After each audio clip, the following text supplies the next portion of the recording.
Assalamualaikum warahmatullahi wabarakatuh. Apa kabar teman-teman semua? Semoga teman-teman dalam keadaan baik-baik saja tentunya. Semoga teman-teman dilimpahkan rezeki dan diberi kesehatan selalu. Untuk teman-teman jangan lupa like, komen, subscribe, dan tekan tombol loncengnya. Kembali lagi dengan kami, Sultan Prabu, dalam segmen Cerita Mistis Pendakian.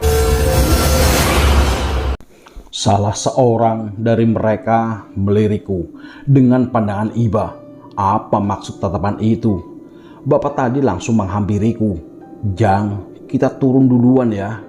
Kamu bapak bonceng. Teman kamu nanti nyusul turun. Soalnya motornya cuma satu." Kembali, aku hanya bisa mengangguk, mengiyakan saat ini. Aku hanya bisa pasrah. Benar, di luar ada motor terparkir. Si bapak naik motor tua yang tak kukenal jenisnya, kemudian menyalakan mesin. Aku dibantu naik di jok belakang. Namun motor itu mati mendadak tiap kali digas. Berkali-kali seperti itu hingga semua orang di sana menyerah. Aku kembali duduk di depan tempatku tadi siuman. Tampaknya penghuni Ciremai belum mau melepaskan kami dengan mudah. Sorenya, bapak dan ibu tua itu menghampiriku. Ibu tua itu mengatakan sesuatu dalam bahasa Sunda kepada si bapak yang mendengarkan sambil menunduk menatap lantai. Sepertinya ibu tua itu tidak bisa berbahasa Indonesia. "Jang, si emak udah berusaha, tapi lelembut yang masuk ke tubuh teman Ujang ada banyak. Dikeluarin satu, yang lain masuk. Begitu terus. Dan ada satu makhluk yang emak sendiri nggak bisa ngeluarin. Bentuknya ular hidung bertanduk." Terang bapak itu perlahan. Aku mendengarkan dengan khawatir. Intonasi bapak itu seakan-akan mengisyaratkan ada kabar yang bahkan lebih buruk. Dia kembali melanjutkan. "Makhluk itu dendam sama temannya, teman Ujang, karena teman si Ujang udah lancang ngotorin rumahnya." Ceunah, aku terperangah mendengarnya. Jika orang pintar di wilayah ini pun tak mampu, lalu bagaimana nasib Ayu? Sekarang aku benar-benar panik. "Tolong Pak, saya harus bagaimana biar teman saya bisa sembuh? Tolong Pak." Aku meratap. "Iya Jang, tenang," kata si emak. "Makhluk ini juga gak jahat. Dia maklum dengan kelakuan manusia pendaki. Tapi kelakuan teman Ujang teh udah keterlaluan." Ada sedikit perasaan lega mendengar ucapan si bapak barusan. Namun aku pun masih menunggu apalagi yang akan disampaikan. Karena ucapan barusan seakan-akan sengaja ditahan. Mungkin untuk membuatku tak semakin panik. Ada syaratnya biar teman si Ujang gak dibawa ke Ciremai. Imbuh bapak itu lagi. "Apa syaratnya Pak?" tanyaku khawatir. "Malam ini juga Ujang harus naik lagi dan ambil kotoran yang kemarin dibuang teman si Ujang." Seluruh sendi di tubuhku langsung bergetar mendengar syarat barusan. Aku yang belum tentu setahun sekali melaksanakan sholat maghrib itu sholat dengan khusyuk. Setelahnya aku berdoa hingga menitikan air mata, mohon perlindungan Allah. Sehabis berdoa, si bapak yang tadi mengimamiku sholat membalikan badannya menghadapku. "Jang, nanti habis sholat isya langsung berangkat. Nggak usah takut. Bismillah aja. Doa jangan putus ya." Aku cuma diam dan mengangguk. Setan apa aja gak bisa nyelakain kalau Ujang ingat Gusti Allah. Cuma Allah sebaik-baiknya pelindung. Tambah si bapak lagi. Aku mengamini kata-katanya barusan. Setelah isya, aku bersiap dan mengisi ransel dengan botol air mineral. Lampu, kepala, serta senter semua siap. Ku tengok sekali lagi keadaan Ayu. Dia sedang tertidur dan masih ditemani ibu tua tadi. Ibu itu tersenyum kepadaku seperti memberi restu. Di luar, aku sudah ditunggu si bapak.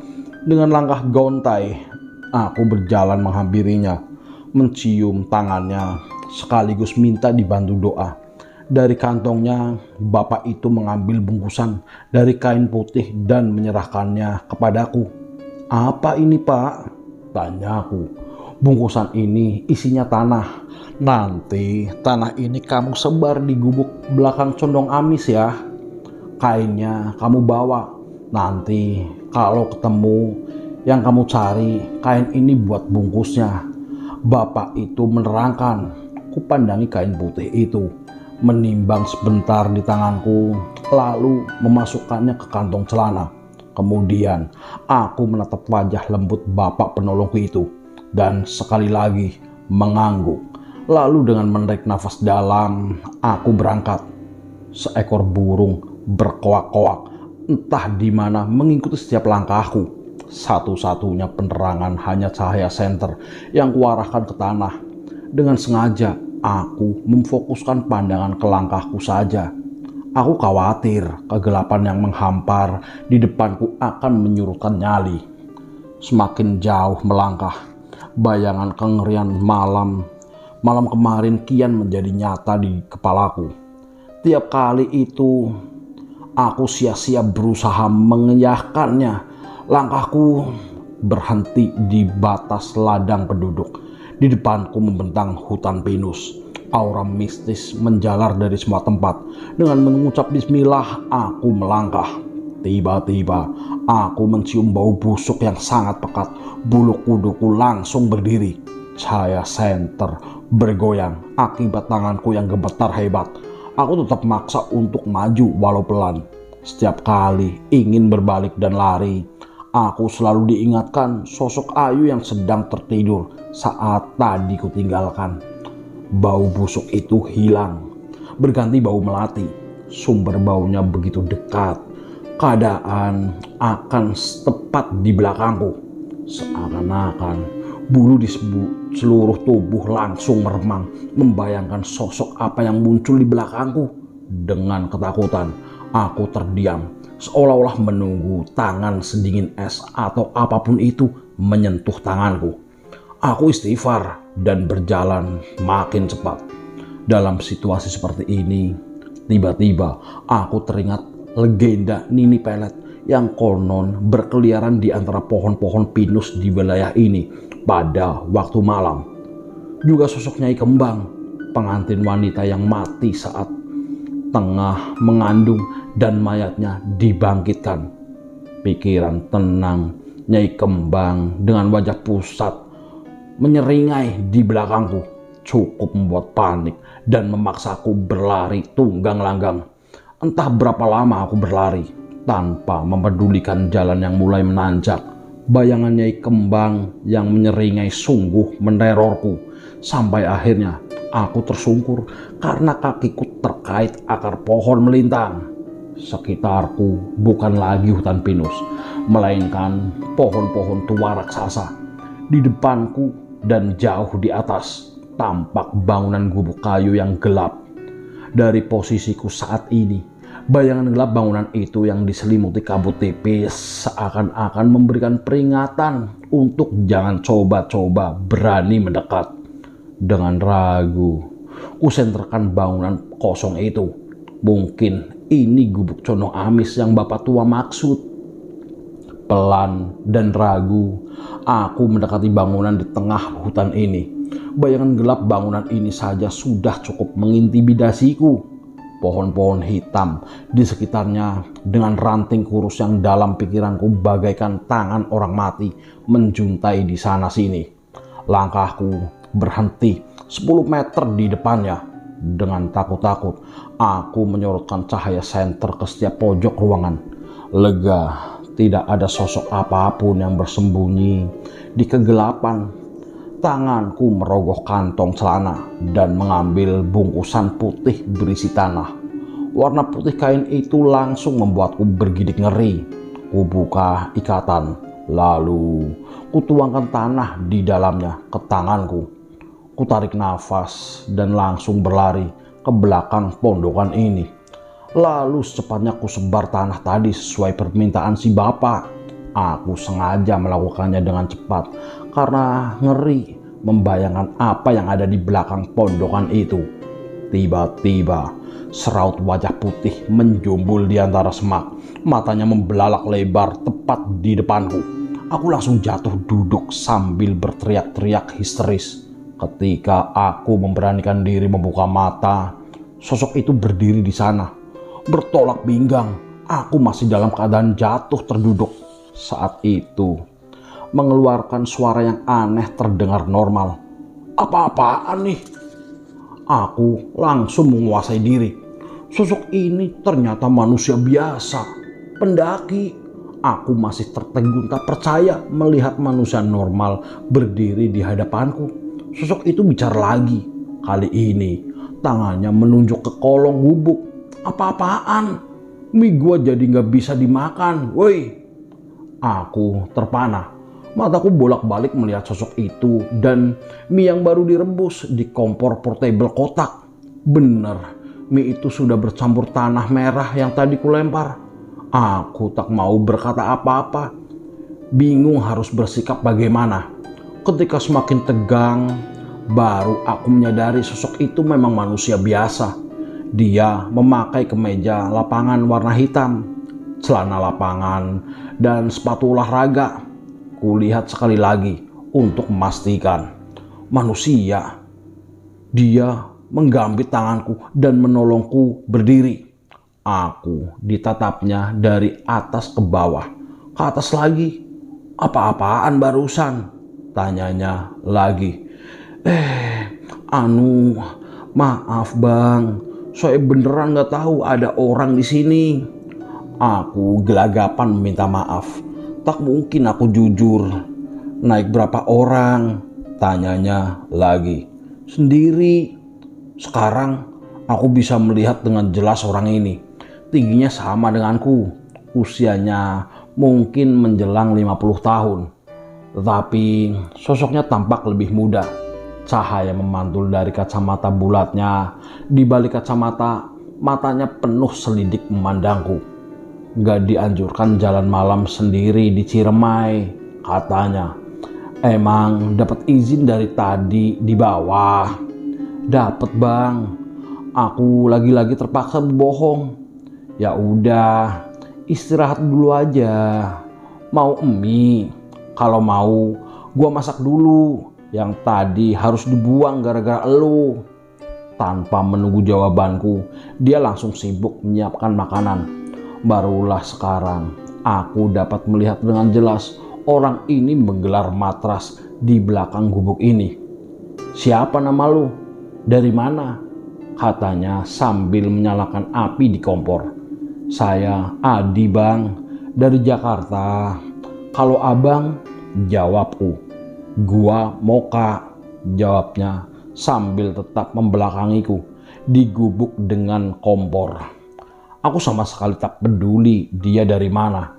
Yang jelas, aku sangat bersyukur karena tak sendirian di gunung ini. Rasa aman dan tenang menguasai dadaku.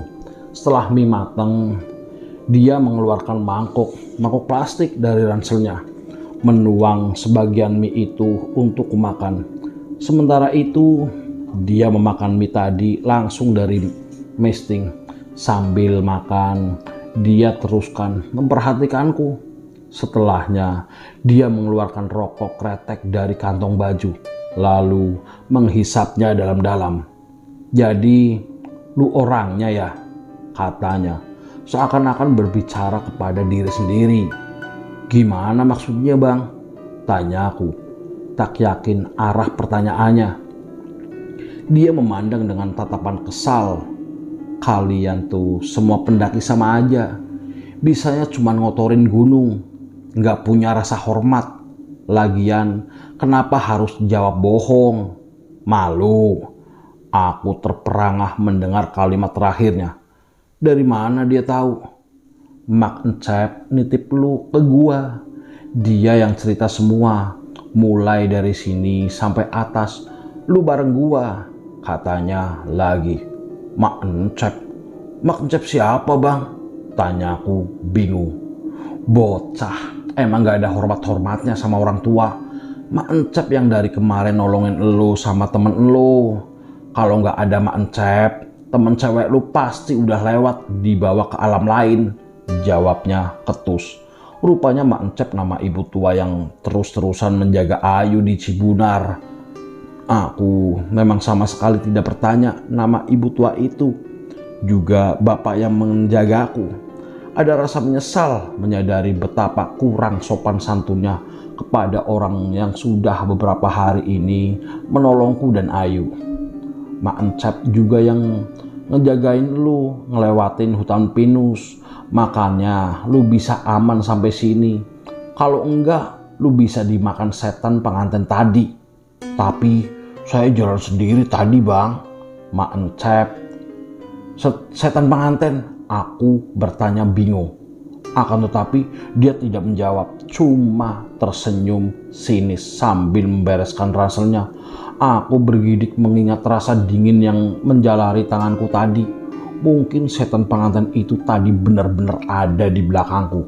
Selesai packing, dia berjongkok dan berkata serius, mulai dari sini perjalanan kita nggak akan gampang. Lu cukup ngikutin gua, baca doa-doa lu tahu. Pikiran jangan kosong. Iya bang, jawabku. Ribuan pertanyaan muncul di kepalaku. Namun sekarang bukan waktu yang tepat untuk bertanya. Kita bakal disambut semua penghuni Ciremai. Dari yang bentuknya abstrak sampai solid. Dari yang nyaru jadi manusia sampai yang mukanya berantakan. Siapin mental lo. Kalau lu nggak selamat di sini, temen lu di bawah juga nggak bakal selamat. Iya bang, jawabku lagi. Lu inget dua ini? Kalau tiba-tiba muncul suara gending gamelan, apapun yang terjadi kita harus diam, jangan bergerak. Paham lo? Iya bang. Yang keduanya apa bang? Lu bakal ngeliat banyak penampakan nanti. Tapi ada satu penampakan yang paling berbahaya. Penampakan kolong wewe. Itu gimana bang? Terus saya harus gimana kalau ada gituan? Pikiranku langsung kalut. Kolong wewe itu bentuknya perempuan telanjang. Rambutnya awut-awutan. Lehernya miring kayak patah. Lidahnya ngejulur keluar. Teteknya panjang, ngegantung sampai ke paha. Pokoknya tampangnya asik. Aku menelan ludah membayangkan sosok itu. Kalau dia muncul, lu harus pura-pura gak lihat. Apapun yang dia lakukan walau mukanya nempel di muka lu harus pura-pura gak lihat. Kalau enggak gimana bang? Kalau dia sampai tahu lu bisa lihat dia, lu bakal ditarik ke atas pohon. Artinya lu ditarik ke alamnya dan lu gak bakal bisa balik lagi. Iya bang. Tubuhku mulai gemetar. Ya, doa aja makhluk itu gak muncul. Susah nolong orang yang udah diculik kolong wewe. Lu harus waspada kalau nyium bau khasnya. Kalau bau itu mulai tercium, kemunculannya dijamin pasti. Bau apa bang? Tanyaku. Bau pandan. Aku melirik ngeri ke tanjakan yang akan kami lalui. Kabut tebal mengambang di ujung tanjakan itu seakan-akan terbang masuk menuju dunia entah berantah. Orang ini memanggul ransel dan langsung berjalan sambil mengucap bismillah. Aku juga berjalan di belakangnya. Masuk ke dalam kabut. Aura mistis langsung membekapku. Suasana kelewat hening. Tidak terdengar satupun suara binatang malam. Hanya ada satu suara langkah nafasku yang semakin berat. Namun, kehadiran orang ini sungguh membuat banyak perbedaan dibandingkan awal jalan tadi di Cibunar. Sekarang, aku mulai berani melihat sekeliling. Kegelapan bagai selimut di hutan ini, pekat dan mencekik. Pohon-pohon tinggi dan kurus mencuat di mana-mana. Satu dua bayangan pohon besar raksasa muncul di antara tirai kabut. Semak semakin meninggi. Tiba-tiba orang itu berhenti mendadak. Lalu dia bicara tanpa menoleh ke arahku. Pikiran jangan kosong, mulai baca-baca. Dari jauh, kulihat sesuatu bergerak mendekat dengan cepat. Kabut putih bergulung-gulung menabrak kami. Selama sedetik, aku bahkan tak bisa melihat tanganku sendiri. Kabut itu hilang dalam sekejap, diikuti rasa dingin yang seakan-akan memelukku. Tubuhku mulai menggigil. Orang itu masih berdiri diam di tempatnya. Aku langsung melihat apa yang membuatnya tak bergerak. Seekor kelabang besar sebesar paha orang dewasa. Makhluk itu merayap pelan, melintang menghalangi jalur. Buku-buku badannya hitam mengeliat. Sulur di kepalanya bergerak-gerak liar. Aku diam mematung terhadap makhluk itu segera hilang. Alih-alih menjauh, kelabang itu malah merayap mendekat. Sulur di kepalanya baru menyentuh betisku ketika tiba-tiba orang itu mengeluarkan parang dan membelah kelabang itu menjadi dua. Sebelah badannya menggelepar liar di tanah, sedangkan yang sebelah justru merayap ke pahaku. Aku berteriak sejadi-jadinya sambil mengibaskan kaki. Dengan tak acuh, orang itu menarik sisa tubuh kelabang dari tubuhku. Dibantingnya ke tanah, lalu dibuang ke tangan semak. Dengan muka sebal, dia melirikku dari balik kacamata bundarnya. "Malam masih panjang, boy," katanya sambil berjalan meninggalkanku. Nafasku hampir habis mengikuti irama jalannya. Walau menggendong ransel setinggi gunung, tetapi langkahnya tampak ringan.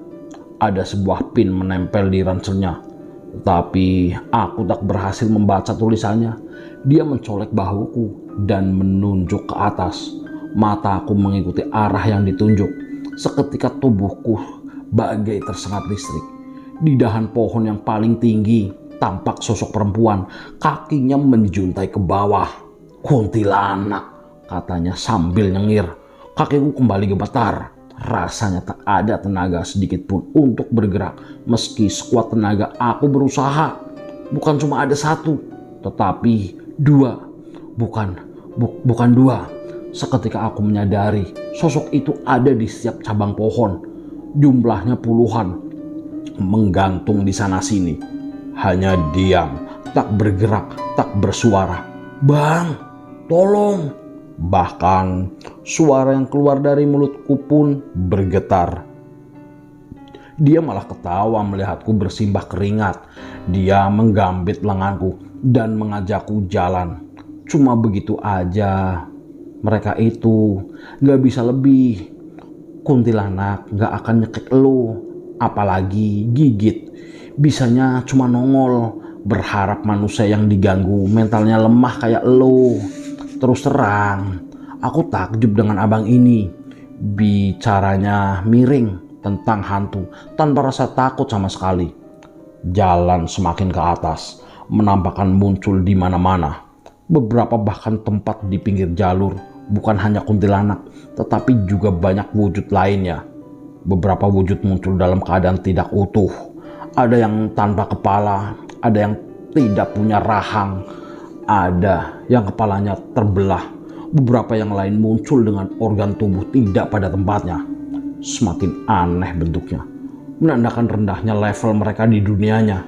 Yang bisa mereka lakukan cuma muncul dan hilang, muncul dan hilang, begitu terus. Kalau lu takut dengan godaan makhluk level rendah ini, itu menandakan rendahnya level iman lu, boy, ucap orang itu lantang. Lalu kembali dia meneruskan. Sebaliknya, semakin sempurna bentuknya menandakan semakin tinggi levelnya. Makhluk-makhluk model gini yang wajib diwaspadai. Bukan cuman bentuknya, tapi juga pakaian, tingkah laku, dan tutur katanya. Setan-setan yang paling baik adalah setan-setan yang paling berbahaya, boy. Kadang makin sulit membedakan manusia dengan setan. Dari belakang kulihat dia menyalakan rokok. Asapnya terlihat mengepul tipis. Bahkan dia bisa berjalan sambil merokok. Pikirku, stamina orang ini luar biasa. Kuntilanak yang berdiri terlalu dekat di jalur disembur dengan asap rokoknya dan menghilang. Dari dulu di gunung ini sudah tidak terhitung banyaknya pendaki yang hilang. Tiap generasi gak pernah kekurangan orang-orang gak punya etika kayak elu dan temen elu. Orang itu mengomel sendiri, nyampah, sina, berisik, ngomong sembarangan, nantang-nantang. Aku hanya mendengarkan orang itu mengoceh tanpa ada hasrat untuk membela diri. Semua yang dikatakannya memang benar. Di sebuah persimpangan kami berhenti. Jalan di sebelah kanan tampak sudah lama tidak dilewati. Bebatuan berlumut, tanda jarang diinjak orang. Jalan yang sudah sebelah kiri terbuka lebar. Jalurnya tampak jelas sering dilalui. Orang itu berhenti di persimpangan dan bertanya, "Kalau lu terpaksa sendiri, jalan mana yang lu pilih?" Tanyanya kepadaku. "Kiri," jawabku dengan cepat. "Lu mati," kata orang itu. "Jalan sebelah kiri ini gak pernah ada. Di balik semak-semak ini cuma jurang, kuburan buat banyak pendaki." Aku terkesiap ketika menyadari kami tidak berhenti di persimpangan. Jalur sebelah kiri yang tadi kulihat sekarang berubah menjadi semak belukar. Kami meneruskan jalan. Semakin ke atas, penampakan semakin menjadi. Mereka juga semakin berani. Sebuah bayangan hitam menabrakku dan lewat begitu saja, hanya meninggalkan bau amis darah. Bayangan lain meloncat-loncat dari pohon ke pohon. Nafas-nafas berat, kadang menggeram, seringkali terdengar. Suara cekikikan, tangisan, suara-suara bayi, dan ringkik kuda. Bau-bauan muncul dan hilang, silih berganti. Bau busuk bangkai tercium dari bawah pohon tumbang, digantikan harum melati. Sesekali bau anyir darah menyergap. Orang itu tiba-tiba berhenti mendadak dan memberikanku aba-aba untuk diam. Semua bau-bauan itu hilang mendadak, diganti bau yang asing. Aku mencoba mengingat-ingat pernah mencium bau ini entah di mana. Bulu kuduku langsung meremang saat kesadaran menyergapku. Ini bau pandan. Jantungku bergemuruh kencang ketika bau pandan tersebut kian mendekat. Kakiku bagai tertancap di tanah. Mataku bergerak liar mencari sosok yang bahkan orang ini pun merasa lebih baik menghindar. Lalu jantungku serasa dicabut saat sosok itu tepat berada di atasku. Wajahnya tertutup rambut yang acak-acakan, tangannya penuh koreng dan bernanah menjuntai. Semakin kuat usahaku untuk diam, tubuh semakin gemetar tak terkendali. Aku menutup mata dan berusaha membayangkan apapun sekedar untuk menghilangkan bayangan kolong wewe itu dari benakku. Aku membayangkan suasana kantor, keriuhan saat makan siang, atau macetnya lalu lintas pas jam pulang kantor. Sekejap aku berhasil menenangkan riuh jantungku. Gemetar di seluruh tubuh mulai berkurang. Ketika tiba-tiba suara berdebum jatuh tepat di belakangku. Usahaku barusan langsung sia-sia. Tubuhku gemetaran hebat. Bahkan lebih dibanding sebelumnya. Aku 100% yakin kolong wewe itu tepat berada di belakangku. Punggungku serasa panas, beban rangsel yang kubawa terasa kian berat. Sebuah tangan muncul dari belakang, berkoreng dan berbau busuk. Kukunya panjang dan hitam, mulai menyentuh pipiku. Di titik ini, aku bahkan sudah tak sanggup lagi menutup mata. Aku hanya bisa menatap ngeri ketika jari jemari kurus itu bergerak perlahan membelai pipiku. Lalu hilang. Jari jemari itu hilang begitu saja. Akan tetapi, aku masih tidak berani bergerak. Firasatku mengatakan makhluk menjijikan itu masih ada di sekitar. Aku hanya tak tahu dia ada di mana ketika tiba-tiba aku melihat hal yang paling mengerikan sepanjang hidupku. Sebuah tangan mencengkram pinggangku dari bawah. Tangan satunya bergerak perlahan menggores perut, naik ke dada, hingga akhirnya mencengkram bahuku.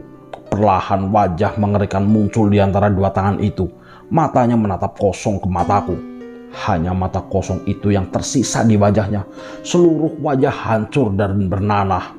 Dahinya penuh borok-borok besar yang seakan-akan siap meletus darah. Dan nanah kapan saja, wajah itu terus naik. Matanya tetap terpaku ke mataku. Pelan dan pasti dia merayap di perutku, naik ke dada, leher, dan langsung tepat berada di wajahku. Mata bulat besar itu terus saja lekat menatapku. Semakin dekat, mataku menatap ngeri ketika mulutnya terbuka, menampakkan belatung-belatung yang tergeliat di dalamnya. Mulut itu kian membuka lebar dan semakin lebar. Sekarang wajah itu dipenuhi mulut yang menganga. Tangannya mencekik leher.